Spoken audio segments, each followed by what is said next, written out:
Hey everyone, Assalamualaikum. This is me, Minahal Remote Jawali. Today I'm excited to share with you a thought-provoking TED Talk by Esther Ujaski, a passionate educator who challenges the way we think about teaching and learning in her talk. Esther takes on a journey through her own experience in the classroom, where she transformed her approach to teaching and empowered her students to take control of their own learning. Let's dive into her inspiring story and the powerful message she brings about the future of education. So, 32 years ago in Palo Alto, California, she was a regular teacher, English journalism teacher in a regular classroom with 25 kids in the classroom doing the regular thing. She taught 5 days a week, 5 periods a day, and gave a test on Friday. So after 1 year of teaching and realizing that she was not particularly effective, she decided that she had 3 choices. One was quit, the second was to get a therapist, and the third was to throw out the curriculum and the books.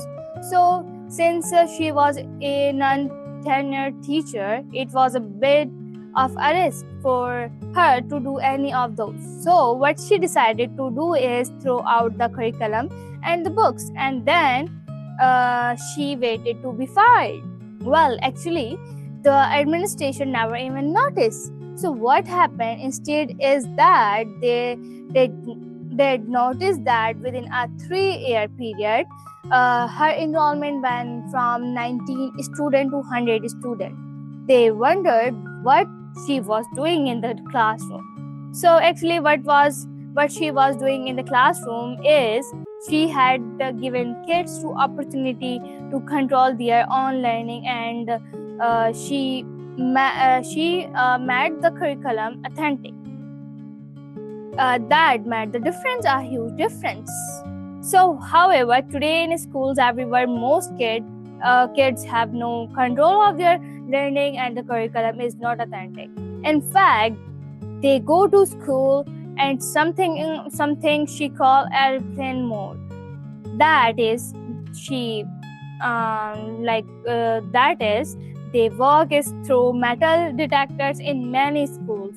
Not kidding. And then they sit down, face forward for 7 hours, listen to lectures, and then school out. And actually, that's all the learning takes place. It all takes place after school.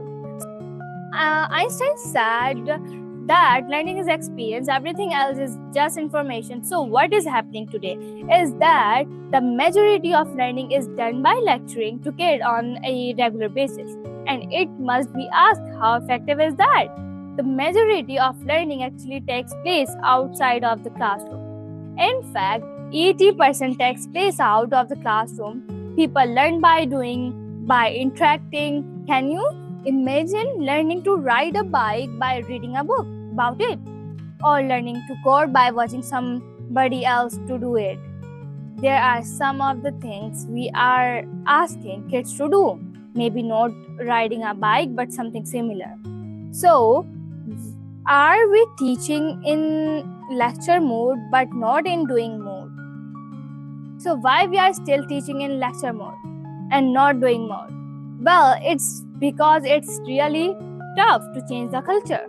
We've been teaching like that of centuries, and it's really thought to change teacher behavior. What needs to be done is changing the mindset of the classroom teacher. The mindset and the role of classroom teacher must be shifted. Teachers need to move from being the sage on the stage to the guide on the side. It's tough to do. Many teachers are struggling to do that now. What they get conflicting information from all policymakers and community. What teachers are getting in a message saying we would like to have all students have equal opportunity, and that results standardized curriculum, scripted, but they get conflicting information from all policymakers and the community. What teachers are getting is a message saying we would like to have all students to have equal opportunity, and that result in standardized curriculum, scripted teaching, and intensified testing. The overemphasis on testing leads to stressed students, overstressed teachers, and kids who do not know how to do much of anything beside take risks. They are really good at taking tests, but they are not innovative and they are not creative. It's time for a major moonshot in education. A shift needs to be made from the typical classroom situation to a more collaborative model. There are many examples of effective experimental learning, like Google Science Fair, which encourage students from all over the world to submit their science project. It's promote all kids of experimental learning, and it's pretty incredible. Last year, a 16 years old girl from America won the top prize of creating a new and more effective test for Ebola. Amazing. There are also first robotic programs all over that are very effective. Today, the question is, what happened to Esther's journalism program that started back then with 19 kids? Well, today it has become the biggest scholars journalism program in the nation with 600 students, 9 publications, and 5 other teachers. They publish magazines, newspapers, radio, television, websites. The programs are led by the students. They come up with story ideas. They write about things they are care about. They are in charge. They edit the work, create the design, get ads, pay the bills, and do everything. It's all self-supporting. What does the teacher do? She is the coach on the side. She does not run the show.